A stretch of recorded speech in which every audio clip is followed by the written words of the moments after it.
अधिकतर मान कौन करता है? प्रिया जी करती हैं, श्री जी करती हैं। वही गोपियां कह रही हैं, ऐसो मान नहीं कीजे, हठ छोड़िए अली, ऐसो मान नहीं कीजे, हठ छोड़िए अली। तू तो परम सयानी कृष्ण भानु की गली, तू तो परम सयानी कृष्ण भानु की गली। फिर आए बदरा झुक आए बदरा, फिर आए बदरा बदला, राधे झूलन पधारो, घिर आए बदला, राधे झूलन पधारो, घिर आए बदला। तेरो रसिक प्रीतम मग जोवत खड़ो, तेरो रसिक प्रीतम मग जोवत खड़ो। वो तो दो कर जोड़ तेरे चरण पड़ो, वो तो दो कर जोड़ तेरे चरण पड़ो। वैसे नारी का सम्मान कैसे करना चाहिए ये तो हमें ठाकुर जी से सीखो। उनके आगे झुकने में इतना भी संकोच नहीं करते ठाकुर जी। रसखान जी का एक पद है कि ब्रह्म में ढूंढो पुराण गानन, मैंने सब जगह ब्रह्म को ढूंढा, मुझे कहीं भी नहीं मिला, किसी ने मुझे बताया नहीं, वेद वेदांतों में मैंने ढूंढा तब भी वो परमात्मा मुझे मिला नहीं। तभी क्या हुआ, बोले वृंदावन की सघन वीथियों में ढूंढते ढूंढते एक दिन मैंने क्या देखा, क्या देखा, रयो पलोटत राधिका पायन। श्री किशोरी जी के चरणों में जब देखा तब मैंने चरणों में उस ब्रह्म परमात्मा कृष्ण को देखा। हमारे ठाकुर जी आजकल ऐसा विधान है कि पत्नी ही पैर छूती है, प्रियतमा ही प्रियतम के पैर छूती है, और प्रेम की चरमोत्कृष्ट ऐसा कह लीजिए दिखाने के लिए पत्नी छुए पति के पैर, लेकिन एकांत में पति छुए पत्नी के पैर। हाँ, जहाँ प्रेम हो वहां तो हो, इसमें तो जोरदार ताली बजाओ। वो तो दो कर जोड़ तेरे चरण पड़ो, वो तो दो कर जोड़ तेरे चरण पड़ो। वो घिर आए बदरा झुक आए बदरा, घिर आए बदरा झुक आए बदरा। श्यामा झूलन पधारो, घिर आए बदरा, श्यामा झूलन पधारो, घिर आए बदरा। तो आज बादल देख करके और वर्षा देख करके मन में यही भाव आ रहा था कि ठाकुर जी कह रहे होंगे नेक कथा में हिंडोरा को भाव कुछ गाय दियो भैया। तो आज ये भाव, एक और भाव है, झूला तो झूले रानी राधिका, झूला तो झूले रानी राधिका। पर अब ये सुनने वाली बात, हाँ झूलावे गिरधर लाल रे, झूलावे गिरधर लाल। वो महीना सावन का झूला तो झूले रानी राधिका। इन सावन के दिनों में घर के ठाकुर जी सिंहासन पर नहीं बैठते, घर में चाहे छोटा झूला लगाओ लेकिन लगाओ। झूला और पलना में अंतर होता है। जो नंदोत्सव पर आप लोग ठाकुर जी को कराते हैं वो पलना है, हिंडोला दूसरा होता है। और वो तो भारत से लाना पड़ेगा, मंडोला झूला, या फिर घर में बनाओ कोई ऐसे तो उल्टी हो वहां से टांग के बढ़िया उस पर झूला बनाओ, पीछे बैकयार्ड में कोई बढ़िया पेड़ हो उसके नीचे झूला बनाओ, वहां ठाकुर जी को झूलाओ। बहुत ठाकुर जी को इतना सुख मिलता है। ऋतुओं के अनुसार जो उत्सव आते हैं ना, अब धीरे धीरे थोड़ी भक्ति को अपग्रेड कीजिए अपनी। बस वो सुबह दिया जला दिया, शाम को दिया जला दिया, अगरबत्ती जलाई, चले गए, ओम जय जगदीश हरे करके, इतने तक कब तक रहोगे इसी भाव में? अरे भाई, कॉलेज भी अपग्रेड होता है, जॉब भी अपग्रेड होती है, भक्ति भी अपग्रेड होनी चाहिए। अब धीरे धीरे प्रयास करो, ऋतुओं के अनुसार ठाकुर जी के वस्त्र हो, ऋतुओं के अनुसार ठाकुर जी का इत्र हो, ऋतुओं के अनुसार उत्सव हो। अभी सावन चल रहा है तो महादेव के उपासक सब महादेव का अभिषेक करते हैं, कृष्ण उपासक ठाकुर जी को झूला झूलाते। इसके बाद फिर भादों का महीना आ जाएगा, जन्माष्टमी की प्रिपरेशन घर में शुरू हो जाएगी, जन्माष्टमी का उत्सव होगा। फिर जन्माष्टमी के बाद रोज नंदोत्सव के पद गाओ, नंद घर आनंद भयो जय कन्हैया लाल की। कब तक? राधाष्टमी तक।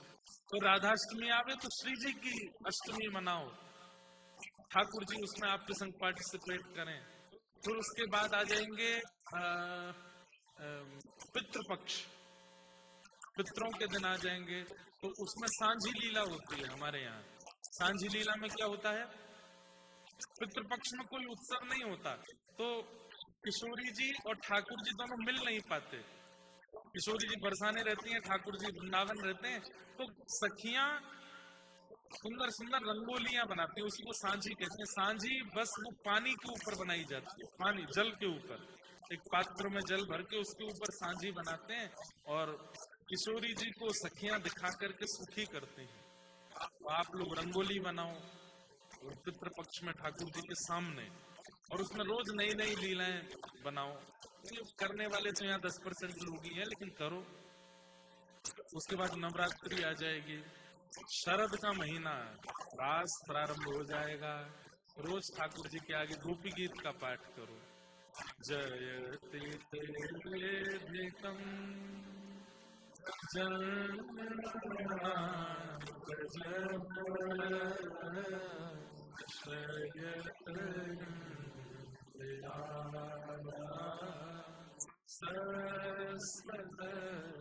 जैसे जैसे शरद पूर्णिमा पास आवे, ठाकुर जी को श्वेत वस्त्र पहनाना, बड़े बड़े मुकुट धारण कराना, सफेद सफेद सामग्रियां बनाना ठाकुर जी के लिए, खीर रबड़ी आदि आदि।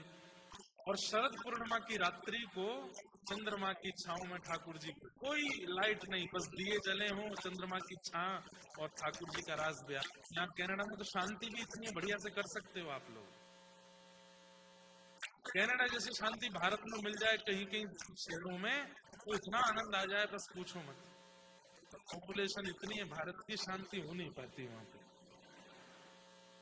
अभी मैं न्यूजीलैंड में था तो मुझे किसी ने पत्र लिख के भेजा, बोले महाराज जी न्यूजीलैंड से सफाई लेकर के जाइएगा, भारत के लोगों को बताइएगा, ऐसे साफ सुथरे देश रखे जाते हैं, आदि आदि पता नहीं क्या क्या लिखा था। हमने कहा बहन जी, आपका छोटा सा देश, और उसमें भी न्यूजीलैंड की आबादी है केवल 52 लाख। कितनी? 52 lakhs, अराउंड 5 million पूरे देश की। वहां पर 52 लाख इंसान, भेड़ हैं, 1 करोड़ गैया हैं न्यूजीलैंड में। मैंने कहा हमारे दिल्ली राजधानी में कितनी है? दिल्ली राजधानी की पॉपुलेशन कितनी? 5 करोड़ के आसपास है। हाँ, 8 करोड़, कनाडा से भी ज्यादा है। बताओ, अकेले राजधानी की। भारत पूरा अगर फैल जाए तो फिर वही क्या। तो सब ठीक है, लेकिन आप लोगों के यहाँ देशों में शांति बहुत है, तो रात्रि में खूब सुंदर सुंदर घर के अंदर उत्सव कर सकते हो, कोई दिक्कत नहीं है।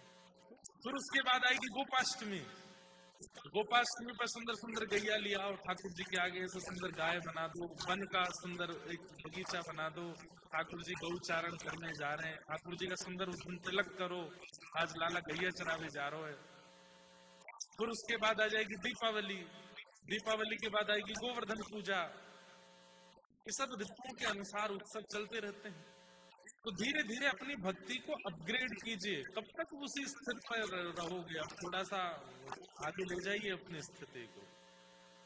अभी सावन चल रहा है, जिनके घर में झूला है अच्छी बात है, नहीं है तो जाके पधराना, ठाकुर जी को झूला झुलाओ। झूला क्यों झूलते हैं? इन दिनों में हवा कम चलती है, इसलिए बादल रहते हैं तो गुम हो जाता है पूरा माहौल, हवा नहीं चलती और हरियाली आ जाती है। तो सब सखियां पेड़ों पर ठाकुर जी झूला लगाते हैं, वहाँ झूला झुलाते हैं ताकि जो हवा में नमी है उससे प्रिया प्रियतम को सुख मिले। अलग अलग हिंडोले बनते हैं, फल का हिंडोला बनता है, पुष्पों का हिंडोला बनता है। अब आपकी जितनी क्षमता हो उतना करना, लेकिन करो। हम भारत जाते ही लाल जी का हिंडोला उत्सव करने वाले हैं, क्योंकि आवश्यक है। तो ऐसे आज वर्षा का बहुत सुंदर प्रभाव देखने को मिला। आपके पियर्सन सेंटर में इंद्रेश बरस रहे हैं, ऊपर से इंद्रदेव बरस रहे हैं और बाहर से कपड़े भी भीग रहे हैं, मन भी भीग रहा है। आज जब कथा विश्राम होगी तो कई लोगों की आंखें भी भीगेंगी। जब बस हो गए 2 दिन बाद, अब फिर आएंगे अगले साल, तो फिर आप सबके बीच में फिर से कुछ चर्चा करेंगे।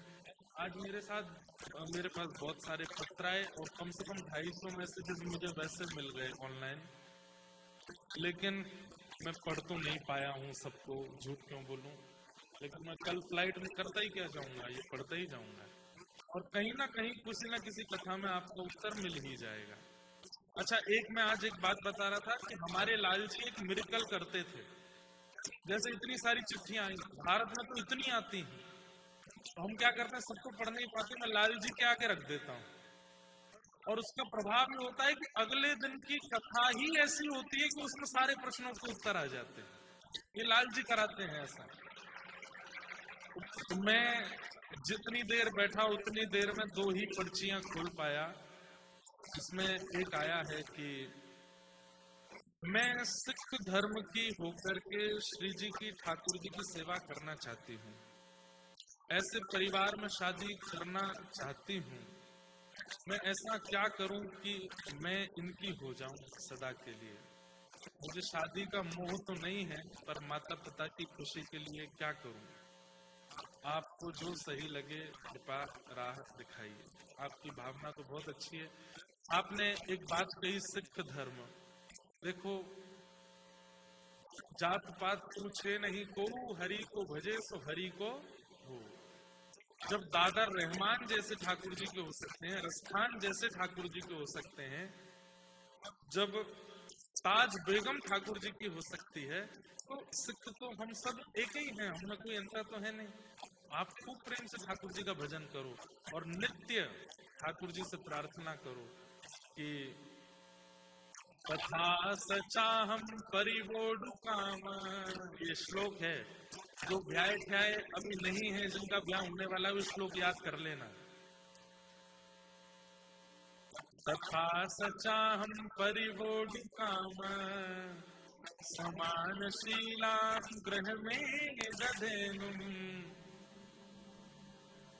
श्रीमद् भागवत में एक कथा आती है कपिल देव भगवान की।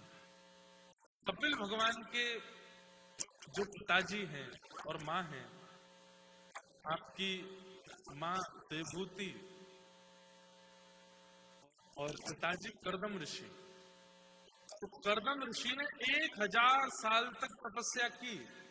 1000 साल बाद जब भगवान प्रकट हो गए तो उन्होंने यही कहा जो आपने पत्र में लिखा है, हे नाथ, मैं आपसे जितना प्रेम करता हूँ, मुझसे भी ज्यादा प्रेम करने वाली एक कन्या मिले आपसे प्रेम करने वाली, और उससे मेरा ब्याह हो जाए, ऐसी कृपा करो।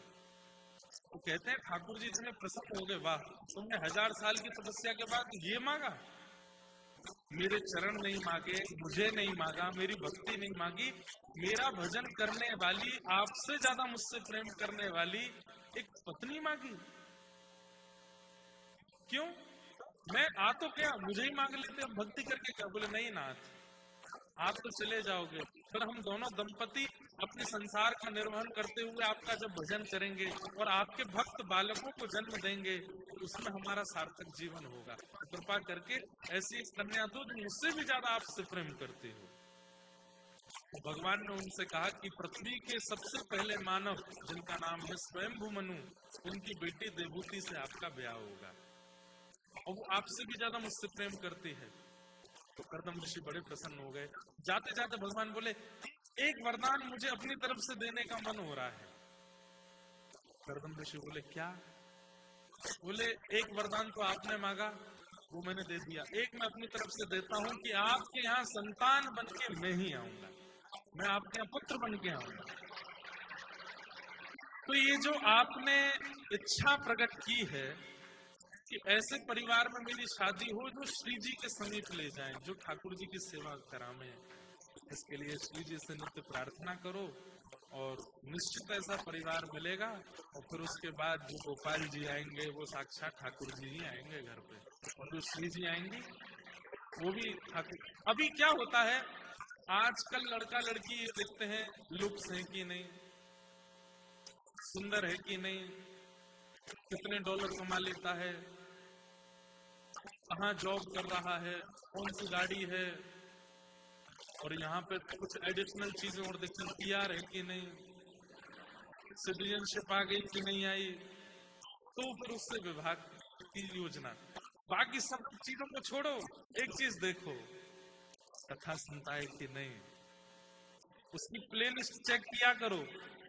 हाँ, जो जितनी भी लड़कियां हैं और जितने भी लड़के हैं, जिसके प्रति मन बने या जिसके प्रति माता पिता का ये है, तो उसका इंस्टाग्राम प्रोफाइल खोल के पहले तो उसको फॉलोइंग देखा करो, किस किस को फॉलो कर रहा है। प्रेमानंद जी महाराज फॉलो हो रहे हैं,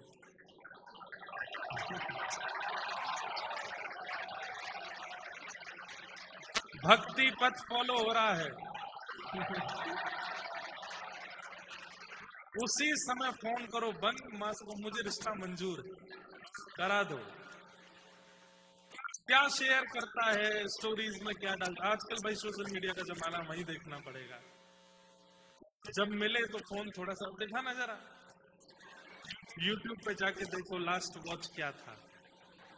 उसमें अगर एक हफ्ता तक कथाएं नहीं हो, शादी के लिए वो मना कर देना, तो तुम कथा नहीं सुनी, एक हफ्ता हो गया, एक हफ्ता से कोई सत्संग नहीं किया तुमने।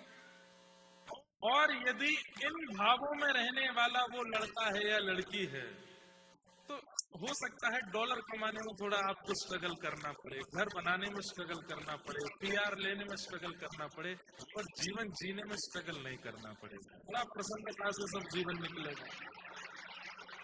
तो भागवत जी में श्लोक है, तथा सचाहम परिवोढु काम समान शीलाम गृहमेत देनुम।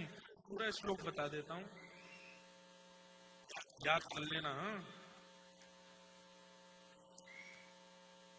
तथा सचाहम परिवोढु काम समान शीलाम गृहमेत देनुम। कहाँ गया?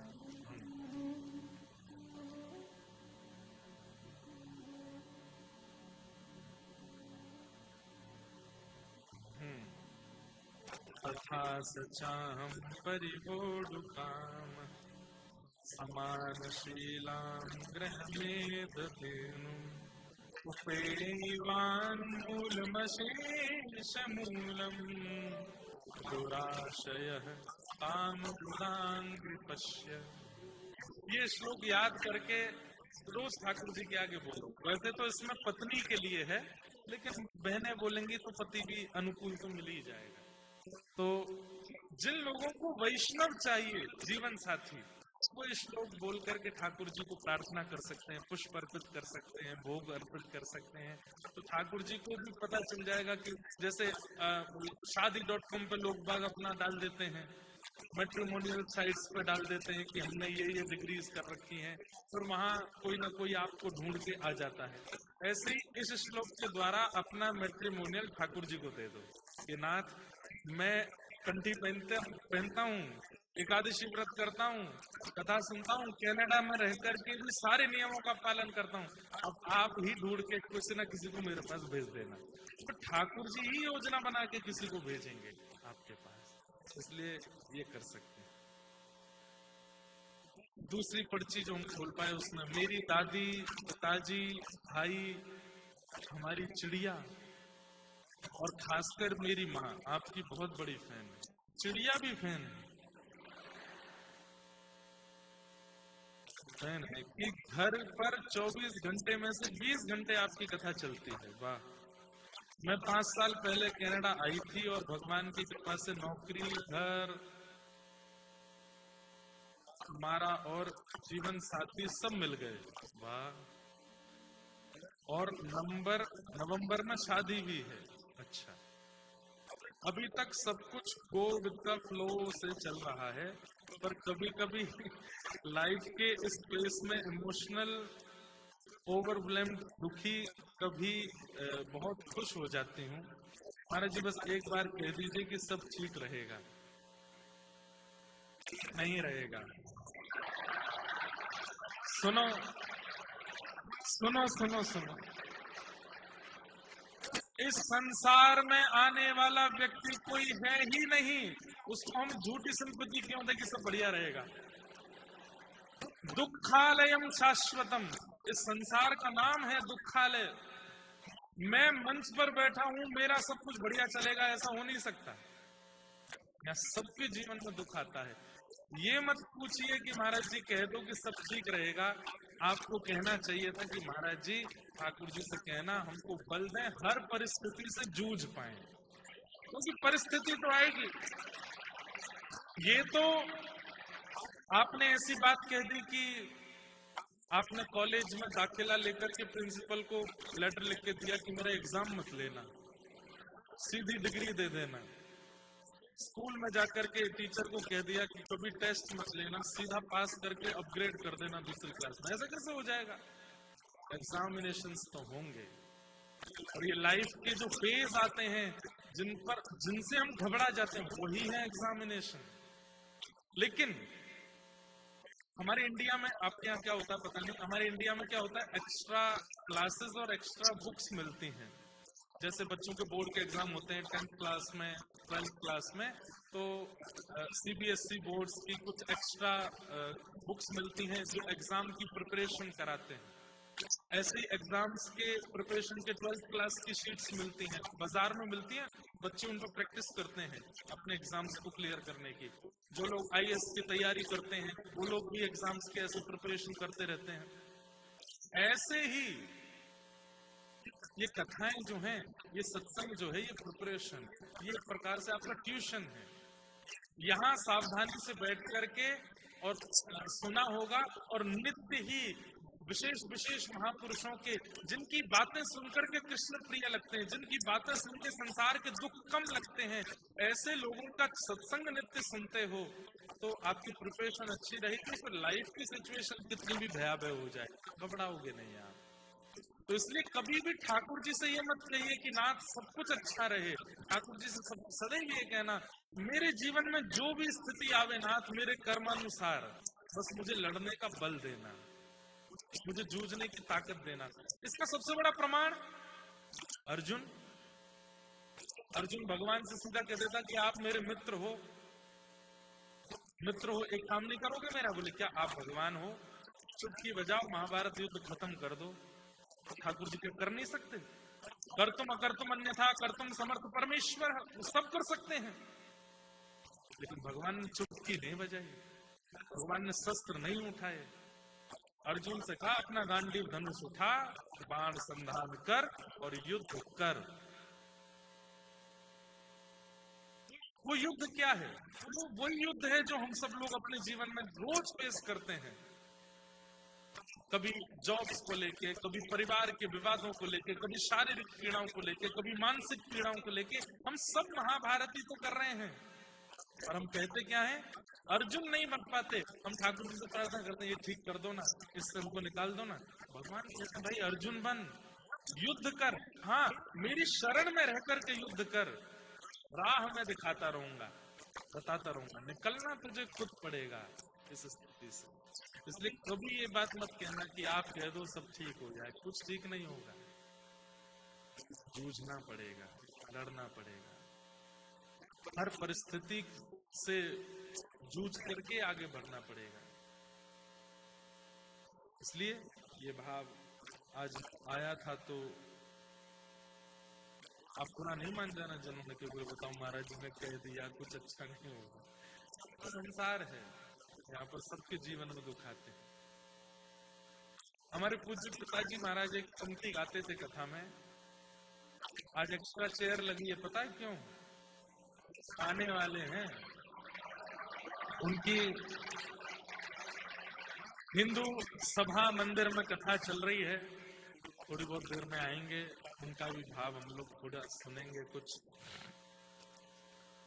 दुख ही मानव की संपत्ति है, फिर दुख से क्यों घबराता है। दुख ही मानव की संपत्ति है, फिर दुख से क्यों घबराता है। और ये पंक्ति बहुत अच्छी है, क्या? सुख जाता है तो दुख देकर, दुख जाता है तो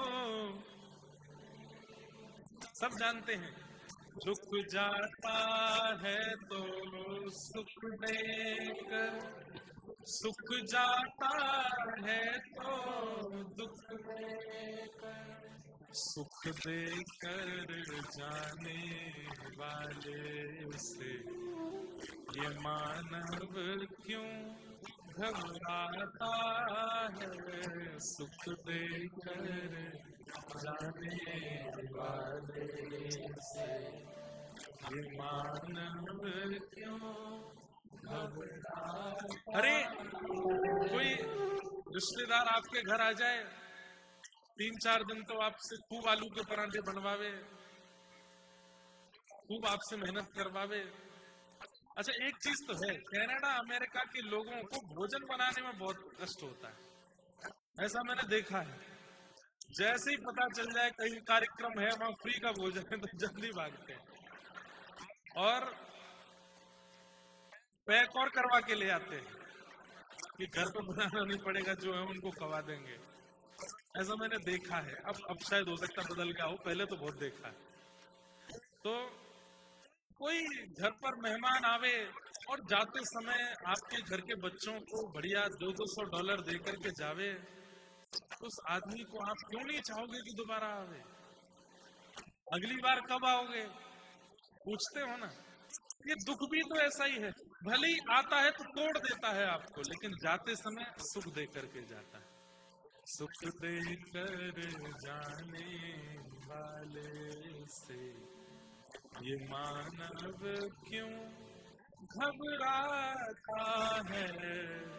दुख ही मानव की संपत्ति है, फिर दुख से क्यों घबराता। लेकिन मेरे पास एक इलाज है, क्या? भक्ति मार्ग एनेस्थीसिया का इंजेक्शन है। आप में से मेडिकल लाइन में कौन है? कोई है? वो 2, 4, 5 तो है ही है। एनेस्थीसिया क्या करता है?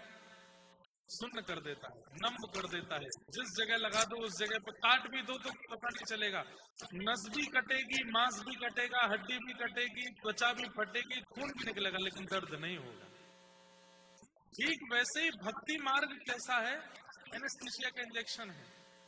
मीराबाई के जीवन में कष्ट नहीं आए थे क्या? खूब आए थे। गोस्वामी तुलसीदास जी के जीवन में कष्ट नहीं आए थे, चैतन्य महाप्रभु को कष्ट नहीं दिया था, नामाचार्य हरिदास ठाकुर को कष्ट नहीं दिया था, करमेती बाई को कष्ट नहीं दिया था, सबको कष्ट हुआ है। लेकिन इन सबको दुख हुआ क्यों नहीं? क्योंकि सबने भक्ति रूप में एनेस्थीसिया लगवा रखा है। और भक्ति मार्ग में जब व्यक्ति आ जाता है ना, तो संसार विपत्ति तो देता है, लेकिन उसको उससे फर्क नहीं पड़ता, वो स्टेबल हो जाता है, वो स्थिर हो जाता है। मीराबाई गाती है, मैं तो गोविंद रा गुण गासूं,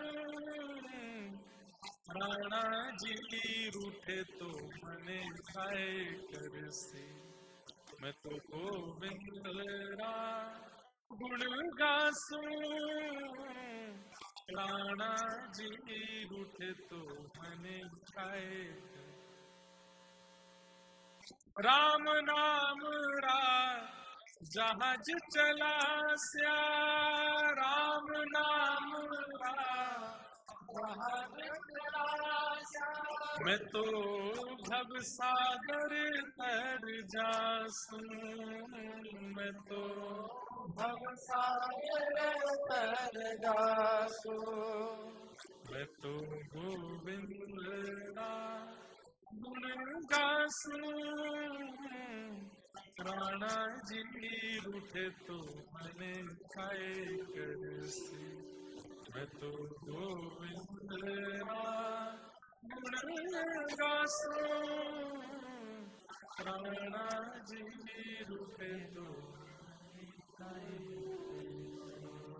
हे मीरा के प्रभु गिरधर नागर, मीरा के प्रभु गिरधर नागर, मीरा के प्रभु गिरधर नागर, मीरा के प्रभु गिरधर नागर। मैं तो निरख परख गुण गासूं, मैं तो निरख परख गुण गासूं।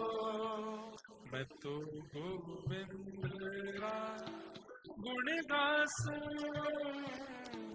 राणा जी रूठे तो मने खाए कर से।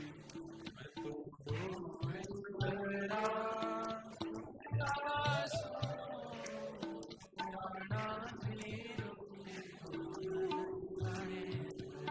कितना सुंदर भाव।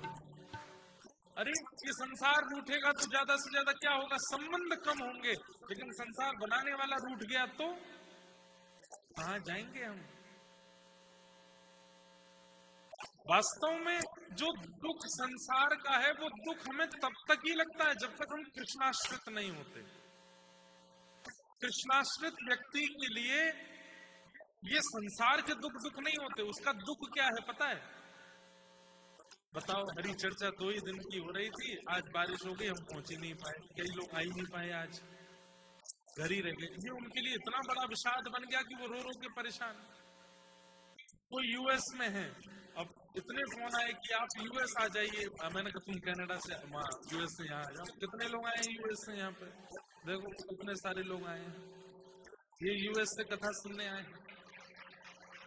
अब कई लोग ऐसे हैं जो यूएस से नहीं आ पाए, उनके लिए ये बहुत बड़ा कष्ट है। बोले कि अब पूरे साल हम दुखी रहेंगे कि कितने पास आके भी हम कथा सुनने नहीं जा पाए। मतलब अब समझ रहे हैं कि कृष्णाश्रित व्यक्ति के दुख का कारण क्या है? कथा ना सुन पाना, वृंदावन ना जा पाना, सेवा ना कर पाना, नाम जप ना कर पाना, ठाकुर जी के उत्सव ना कर पाना, उसके लिए वही दुख हो जाता है। उसके लिए फिर संसार के दुख दुख नहीं है, वो समझ जाता है, उसको इतनी ज्यादा स्पष्टीकरण हो जाता है कि संसार में कष्ट तो जीवन में आना है। उस कष्ट से इतना वो विचलित नहीं होता। उसको विचलित करता है तो केवल और केवल ये कि मैं योग्य होते हुए भी सुन नहीं पा रहा, जा नहीं पा रहा, कर नहीं पा रहा।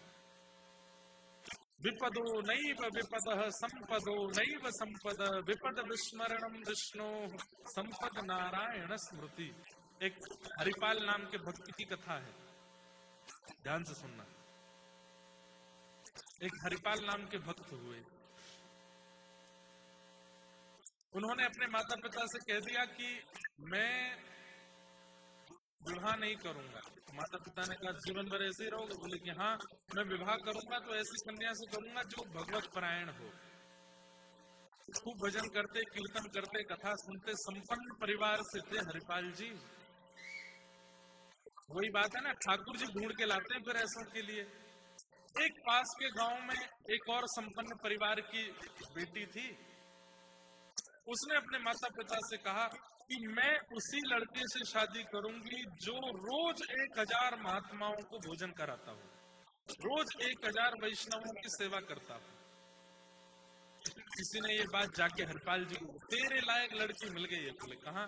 पास के गांव में एक कन्या है, उसने अपने माता पिता से कहा है कि 1000 संतों को वैष्णवों को भोजन कराने वाला लड़का होगा, उसी से ब्याह करूंगी।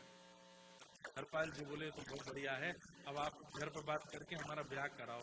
ऐसी भगवत परायण कन्या ही चाहिए थी मुझे।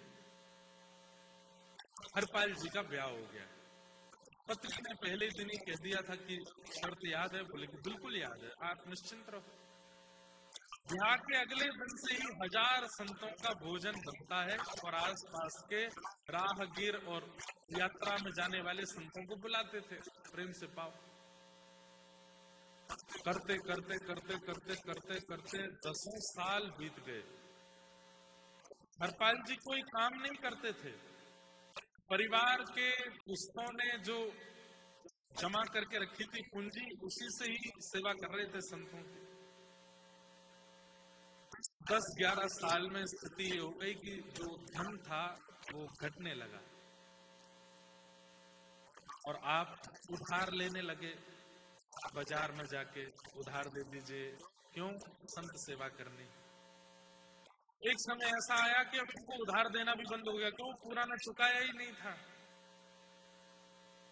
लेकिन संत सेवा चलनी चाहिए।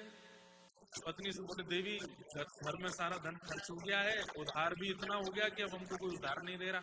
पत्नी बोली चाहे 12 साल हो गए हो शादी को, मैंने इसी शर्त पर शादी की थी कि आप रोज संत सेवा करेंगे, कैसे भी करिए, हमारे घर में रोज संत आने चाहिए। और इतने प्रचार हो गया था हरिपाल जी के कि अब 1000 संत नहीं, 1500 2-2000 संत आते थे रोज। हरिपाल जी बोले क्या करूं? एक दिन रात्रि में बैठ करके इन्होंने अपने गांव के बड़े बड़े सेठों की लिस्ट बनाई, जो ना कभी दान करते, ना कभी पुण्य करते, ना कभी कथा सुनते, ना कभी मंदिर जाते। और इन्होंने सोचा कि अब इनके यहाँ चोरी करूंगा। चोरी धन की नहीं, राशन की, दाल आटा चावल सूखी सामग्री रसोई से चोरी करते थे और उन्हीं के यहाँ से करते थे जो भक्ति भजन नहीं करते। कुछ दिन अपने गांव में की, फिर पास के गांव में भी देखने लगे, ढूंढते कौन भजन नहीं करता, कौन मंदिर नहीं जाता, उसके घर को चुन के वहां से चोरी करके लाते राशन और उस राशन को बना के बढ़िया संतों को पवाते। धीरे धीरे धीरे धीरे कुछ साल में प्रचार हो गया कि एक बहुत बड़ा डकैत है, उसका नाम है हरपाल, लोगों के घर के राशन चुरा लेता है और ऐसा चुराता है। अब 1000-1500 संतों को पवाना है, इतना राशन थोड़ी होता है घरों में, तो पूरा पूरा ही खाली कर देते थे। 1-2 घरों का लेके जाते, तब जाके 1000 संतों का प्रसाद बनता था। आप लोग नहीं करना है ऐसा, यहां कर भी नहीं पाओगे। लेकिन मतलब एक बात है कि व्यक्ति जब भगवत परायण हो जाता है ना, फिर संसार के विषय कष्ट आदि से उसको फर्क नहीं पड़ता। तो इसको दूसरे रूप में लीजिएगा, इस रूप में मत ले जाना जैसे हरपाल जी कर रहे हैं। तो अब तो आपकी स्थिति ऐसी हो गई कि जंगल में एक रास्ता था जो 2 गांव को जोड़ता था, वहां आप छुप करके बैठते थे और जो भी राह निकलता हुआ व्यक्ति आता था उसको आप रोक करके लूट लेते थे। उससे गहने आदि पैसे आदि अब लूटने लगे, उससे राशन खरीद के संत सेवा करते थे। एक दिन ठाकुर जी मंद मंद मुस्कुरा रहे थे बैठे बैठे वैकुंठ में। लक्ष्मी जी बोली बड़े मुस्कुरा रहे हो, क्या बात है? बोले एक मेरा भक्त है, पता है क्या करता है? बोले क्या करता है? संत सेवा के लिए लोगों के घर में जाके राशन चुराता है और राशन नहीं मिलता तो लोगों की अंगूठी सोने की सामग्री चुरा लेता है और उसको बेच के राशन खरीद के संतों की सेवा में लगाता है। अपने लिए कुछ नहीं करता, लेकिन देखो इसका तरीका चोरी करके करता है। तो रुक्मणी जी बोली तो आप क्या सोच रहे हैं? बोले मैं सोच रहा हूँ कि मैं ही एक सेठ बन के जाऊं, थोड़ा अपनी चोरी करवा के आऊं इससे। लक्ष्मी जी बोली मैं भी चलूंगी, मैं भी चलूंगी। नहीं नहीं तुम मत चलो। नहीं नहीं मैं भी चलूंगी, मैं भी सेठानी बन के चलूंगी। और महाराज ठाकुर की बढ़िया चौड़ी चौड़ी मूंछें रखी हैं, ऊपर सुंदर पाग पहनी है और कानों में बढ़िया सुंदर स्वर्ण के कुंडल पहने, गले में खूब सारी स्वर्ण की मालाएं पहनी है, हाथ में मोटे मोटे स्वर्ण के कड़ूला पहने हैं, और बिल्कुल जैसे सेठ होते हैं, हाथ में बैत लेके पेट निकाल के बाहर, और बिल्कुल सिल्क की धोती, सिल्क की कुर्ता, जैसे सेठ जी का स्वरूप होता है वैसे ही बन गए ठाकुर जी। रुक्मणी जी भी थोड़ी वृद्ध सी और खूब सारे गहने, हाथों में अंगूठियां पहन के वो भी एक सेठानी बन गई। दोनों आए, जैसे ही निकलने लगे उसी रास्ते से जहां हरपाल जी खड़े होते थे, हरपाल जी देखे और देख करके बोले, वाह ठाकुर जी बड़ी कृपा, ये तो कम से कम आगामी 10-20 साल की योजना आ रही है पूरी, ये तो पूरा लूट लूंगा मैं इसको, फिर 10-20 साल मुझे मेहनत ही नहीं करनी पड़ेगी इतना। हरपाल जी गए तो सामने से आ रहे थे तो ठाकुर जी सेठ जी के रूप में, और बिल्कुल ऐसे पैर कांप रहे हैं, और बोले अरे भैया सुनो तो। बोले हाँ बताओ। बोले हमको ना दूसरे गांव में जाना है। बोले अच्छा, हमने सुना है यहाँ पर एक बहुत बड़ा डकैत रहता है, उसका नाम हरपाल है। हरपाल जी से बोल रहे हैं ठाकुर जी। हरपाल जी बोले अच्छा, उससे भैया तुम हमको बचा लो, इसके बदले में तुम जो कहोगे वो हम तुमको देंगे। हरपाल जी बोले बहुत बढ़िया है, ऐसा बढ़िया शिकार फंसा है। तो हरपाल जी बोले तो फिर एक काम कीजिए। बोले क्या? मेरे यहाँ रोज 1000 संतों का भोजन होता है, आप पहले कुछ राशि दे दीजिए, मैं राशन खरीद के पत्नी को दे आऊं, मैं चलूंगा आपके साथ, ये जंगल पार करवाऊंगा। तो हरपाल मुझसे डरता है, मैं पल्ली पार करके आऊंगा आपको। ठाकुर जी ने तुरंत रुक्मणी जी को इशारा दिया, कुछ दो। रुक्मणी जी ने कुछ सोने की मोहर दे दी। तो हरपाल जी बोले आप 10 मिनट रुको, हम बस राशन दिया है, क्योंकि संतों का जमावड़ा घर आ गया, तो पालेंगे, इतनी देर में आपको छोड़ के आ जाऊंगा। दौड़ करके गए, राशन खरीद के पत्नी को दिया, पत्नी से अब बढ़िया जमाओ, और सुनो अब संतों से कहना अब इतनी प्रतीक्षा नहीं करनी पड़ेगी, आगामी 10-20 साल की योजना मिल गई है, मैं अभी लेके आता हूँ। उस दिन की व्यवस्था करके हरपाल जी दौड़े दौड़े आए। सेठ जी आओ आओ मेरे पीछे पीछे चलना। बिल्कुल ठाकुर जी चल रहे हैं पीछे, रुक्मणी जी चल रही हैं। चलते चलते जैसे ही विहंगम जंगल आया, बिल्कुल चारों तरफ से पेड़ पौधे हैं, और बिल्कुल थर थर कांप रहे थे ठाकुर जी और रुक्मणी जी। हरपाल नहीं आ जाए, हरपाल नहीं आ जाए। इतने में ही सामने हरपाल सीधा खड़ा हुआ, मूंछों पर ताव देकर के अपनी स्वाफी रखी नीचे, और तुरंत तलवार, चलाता नहीं था लेकिन दिखाई। सेठ जी बोले भैया तो क्या कर रहे हो? बोले मैं ही हरपाल हूँ। बहुत सोना पहन करके चल रहा है, और तुम दोनों का ये पूरा स्वरूप और इतने सारी सामग्री देख करके, अरे महाराज संतों की खूब सेवा हो, उतार करके धरो सब स्वाफी में। अरे भैया तुम ही हरपाल थे क्या? बोले हाँ। ठाकुर जी थर थर कांप रहे हैं, अपनी अंगूठी उतार रहे हैं, कानों के कुंडल उतार रहे हैं। रुक्मणी जी कह रही हैं दशानन रावण को मारने में नहीं कांपते आप, कंस का वध करने में, उसके आगे इतने कांप क्यों रहे हैं? बोले वे सब तो दुष्ट राक्षस थे, ये तो मेरा भक्त है। सब कुछ उतार उतार के दिया। अब हरपाल ढूंढ ढूंढ करके, ये भी उतारो, इसको भी रखो, ये भी उतारो, इसको, जूती में भी सोना लगा, ये भी उतार के धरो यहाँ पे। सेठानी जी आप क्यों खड़ी, आप भी उतारो। रुक्मणी जी बोली मैं भी उतारू। ठाकुर जी बोले और नहीं तो क्या, अकेले लुटेंगे, हम लुटाओ। रुक्मणी जी भी अपनी सब सामग्री उतार उतार के दे रही थी, लेकिन ठाकुर जी ने एक लीला की, सब दे दिया रुक्मणी जी ने, ठाकुर जी ने, लेकिन ठाकुर जी ने अपनी एक उंगली में एक अंगूठी पहनी, वो जानबूझ के अंगूठी इतनी टाइट थी कि वो निकल नहीं रही थी।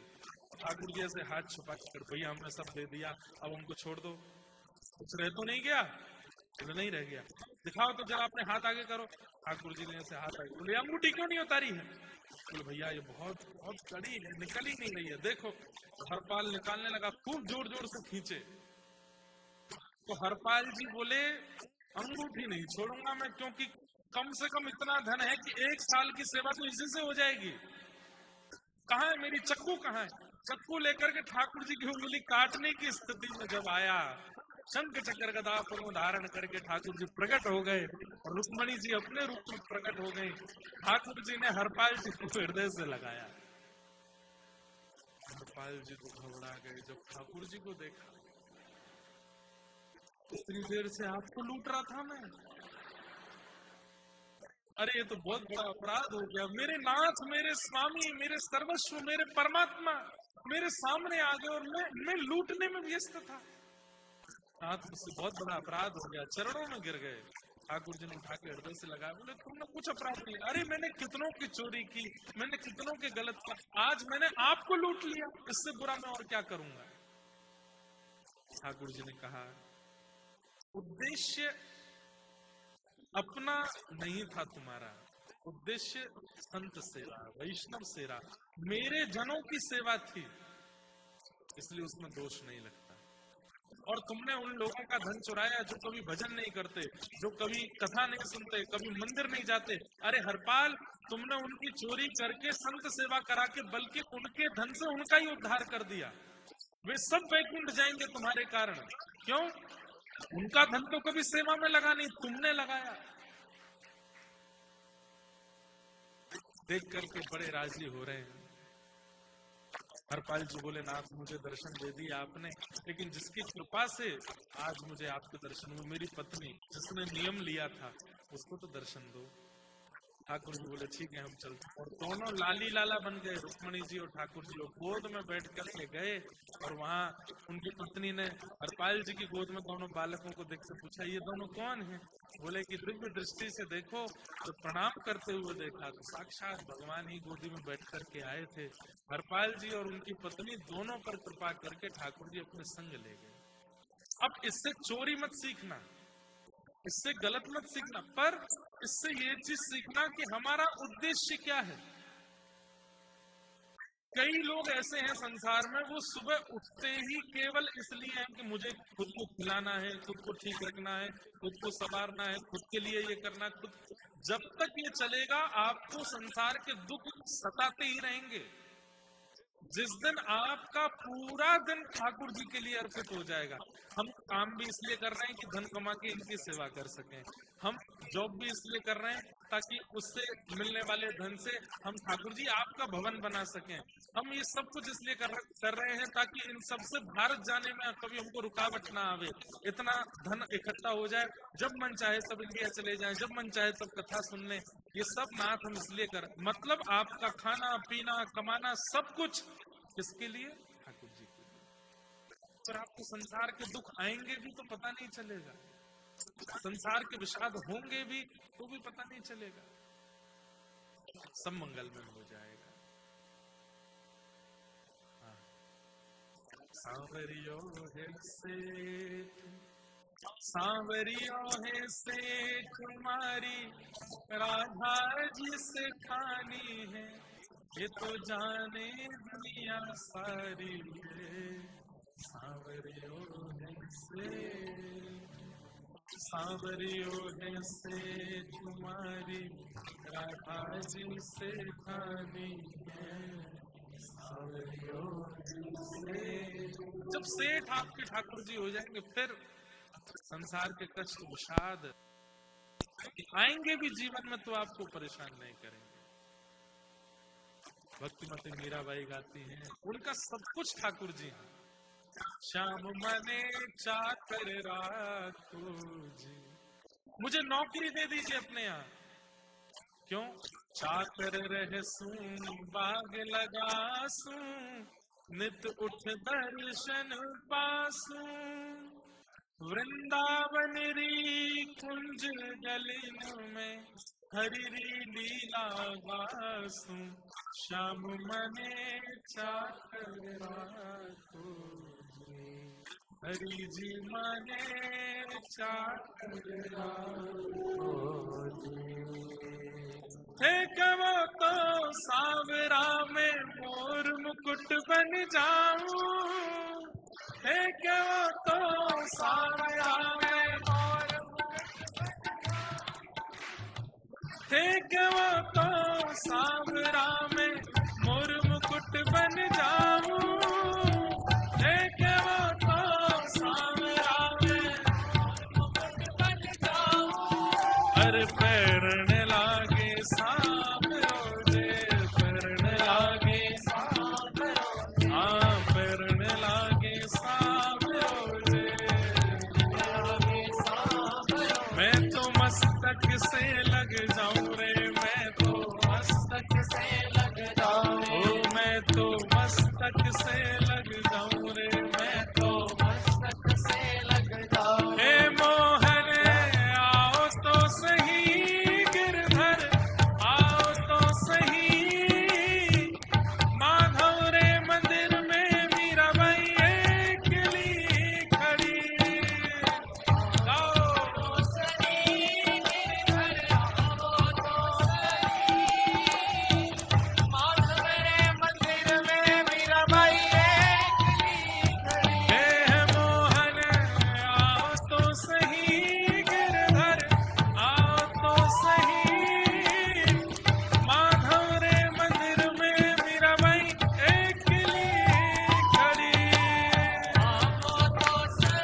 ऐसा लगता है कि ठाकुर जी आ ही जाएंगे बस।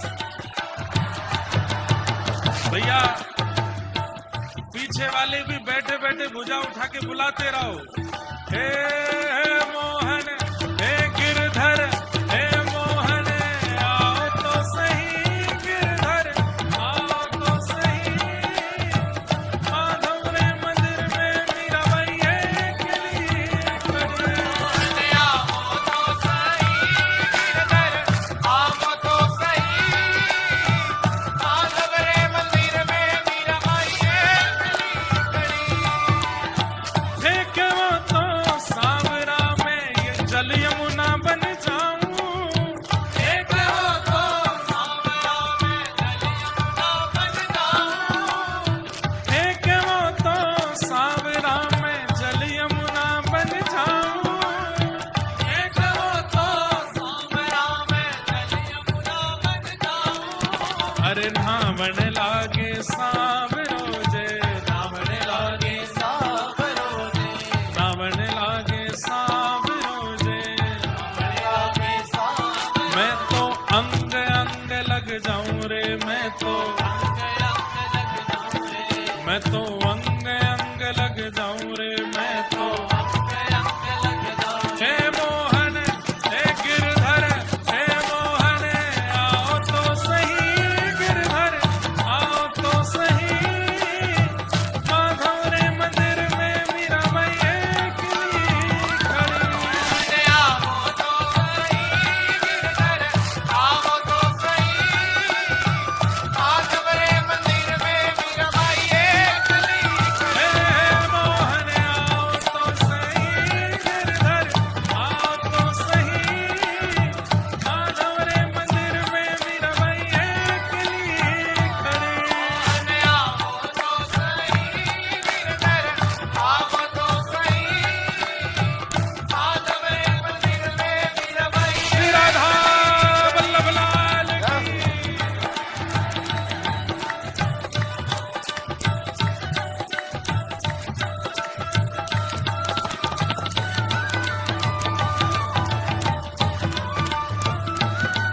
बोलो वृंदावन बिहारी लाल की जय।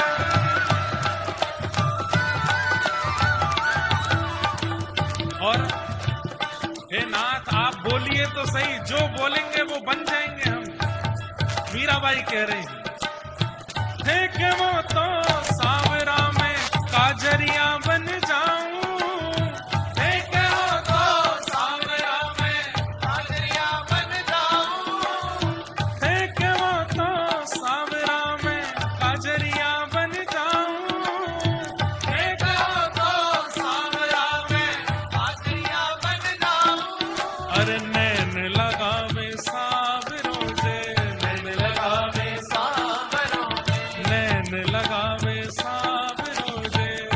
लगावे सांवरों हो मैं तो नैना में बस जाऊं रे, मैं तो नैना में बस जाऊं रे। मैं तो नैना में बस जाऊं रे। मैं तो नैना में बस जाऊं। हे मोहन, हे गिरधर, हे मोहन, आओ तो सही गिरधर, आओ तो सही।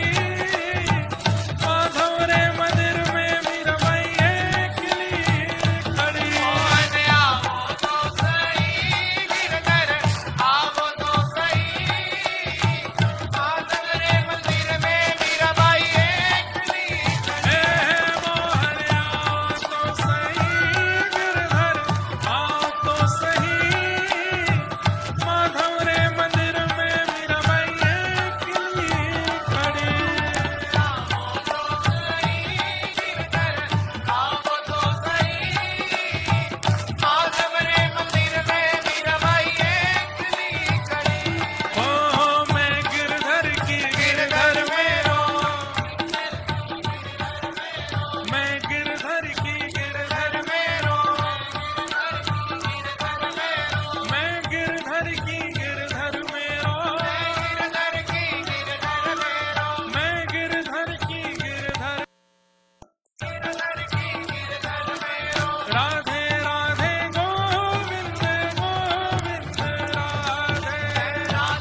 भैया 1 साल बाद ही मिलेंगे हम आपसे,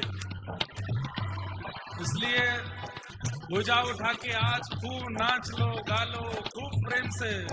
हे भजो भजो भजो राधे राधे गोविंद गोविंद राधे राधे राधे गोविंद गोविंद भजो राधे राधे गोविंद गोविंद राधे राधे राधे गोविंद गोविंद भजो राधे राधे गोविंद गोविंद राधे राधे राधे गोविंद गोविंद हरि गोविंद राधे गोपाल राधे राधे गोपाल राधे गोविंद राधे गोपाल राधे राधे गोपाल हे भजो राधे राधे गोविंद गोविंद राधे राधे राधे गोविंद गोविंद राधे भजो राधे राधे गोविंद गोविंद राधे राधे राधे गोविंद गोविंद राधे हे भजो राधे राधे गोविंद गोविंद राधे राधे राधे गोविंद जय जय श्री राधे जय जय श्री राधे जय जय श्री राधे।